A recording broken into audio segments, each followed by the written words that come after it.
കൊടുങ്ങല്ലൂരിൽ നടന്ന ബാലസാഹിത്യ സമിതിയുടെ പി നരേന്ദ്രനാഥ് ബാലസാഹിത്യ പുരസ്കാര വിതരണ സമ്മേളനത്തിൽ വെച്ച് സമിതിയുടെ പ്രസിദ്ധീകരണമായ ബാലശ്രീ VR നോയൽ രാജ് നൽകിക്കൊണ്ട് NK തങ്കരാജ് പ്രകാശനം നടത്തി.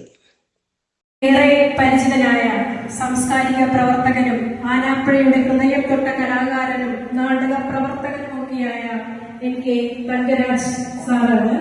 അദ്ദേഹം ബാലശ്രീ പ്രകാശനം ചെയ്യുന്നതിനായി ഏറ്റുവാങ്ങുന്നതിന് നോയൽ രാജ് സാറ്. ഈ ബാലസാഹിത്യ സമിതി എന്ന പ്രസ്ഥാനം അത് ആദ്യമായി അതിന്റെ ഒരു ആശയം മുന്നോട്ട് വെച്ചത് നോയൽ രാജ് സാറാണ്. അപ്പോൾ അത് ഏറ്റുവാങ്ങുന്നതിന് നോയൽ രാജ് സാറിനെയും അത് പ്രകാശനം ചെയ്ത് സംസാരിക്കുന്നതിന് തങ്കരാജ് സാറിനെയും ക്ഷണിക്കുന്നു. ആ മുഹൂർത്തമാണ് ശ്രീ VR നോയൽ രാജിന്റെ എടയാട്ടുപറമ്പിലെ തവളകൾ എന്ന കഥ വായിച്ചുകൊണ്ട് ഞാൻ ഈ ബാലശ്രീ പ്രകാശനം ചെയ്യുന്നു. കഥ ഇങ്ങനെ. എടയാട്ടുപറമ്പ് അല്പം താഴ്ന്ന പ്രദേശമാണ്. കാലങ്ങൾക്ക് മുമ്പ് ഇവിടെ നിന്നും മണ്ണെടുത്ത് മറ്റു നാടുകളിലേക്ക് പോയതാണ്. മഴ പെയ്താൽ വെള്ളം സമൃദ്ധമായി കെട്ടിക്കിടക്കുന്ന പ്രദേശം. അതുകൊണ്ട് തന്നെ അതൊരു തവളകളുടെ സാമ്രാജ്യമായി മാറി. ആൾവാസം കുറഞ്ഞ പ്രദേശമായതിനാൽ വലിയ ശല്യമൊന്നുമില്ലാതെ തവളകൾ കഴിഞ്ഞു പോന്നു. നീർക്കോലി പാമ്പോൾ അടുത്ത തോട്ടിൽ നിന്ന് ഇടയ്ക്കിടയ്ക്ക് കയറി വരുമായിരുന്നു. എന്നാൽ നല്ല വർഷക്കാലത്ത് തവളയെ കാണുമ്പോൾ ഞാനൊന്നും അറിഞ്ഞില്ല രാമനാരായണ എന്ന മട്ടിൽ വഴിമാറി പോകലാണ് പതിവ്.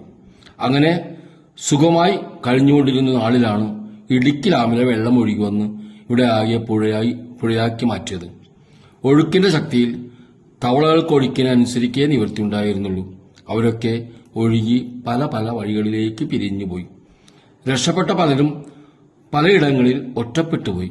പിന്നെ അവിടെയുള്ള സൗകര്യങ്ങളിൽ പുതിയ ജീവിതം തുടങ്ങി. എടയാട്ടുപറമ്പിലെ പ്രദേശത്തെക്കുറിച്ച് കേട്ടറിഞ്ഞുന്ന ചില തവളകൾ പല വഴികളിലൂടെ അവിടെ എത്തി. ഇപ്പോൾ ഏതാനും പുതിയ അതിഥികൾ എടയാട്ടുപറമ്പിലുണ്ട്. ഇടക്ക് അവിടെ കച്ചേരി കേൾക്കാം.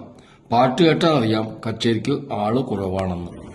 ഭയങ്കര ഒരു സാമൂഹ്യ വിശകലനം നമ്മൾ ഏർപ്പെട്ടിരിക്കുന്ന വലിയ സാമൂഹ്യ വിശകലനം നോയൽ രാജ് ചെറിയ കഥകളിലൂടെ പറഞ്ഞിരിക്കുന്നത്. ഇങ്ങനെ എഴുതാൻ കഴിയുമ്പോഴാണ് ബാലസാഹിത്യത്തിൽ സമ്പന്നതയും സമൃദ്ധത വരുന്നത്. നോയൽ രാജ് എനിക്ക് അഭിമാനിക്കാം. ഏറ്റവും നല്ലൊരു കഥയായിട്ട് മാറും എന്ന കാര്യം സംശയമില്ല. എല്ലാ കഥകളും അത് സമ്പന്നമാണ്. സന്തോഷത്തോടെ ഞാൻ പ്രകാശനം പ്രഖ്യാപിക്കുന്നു.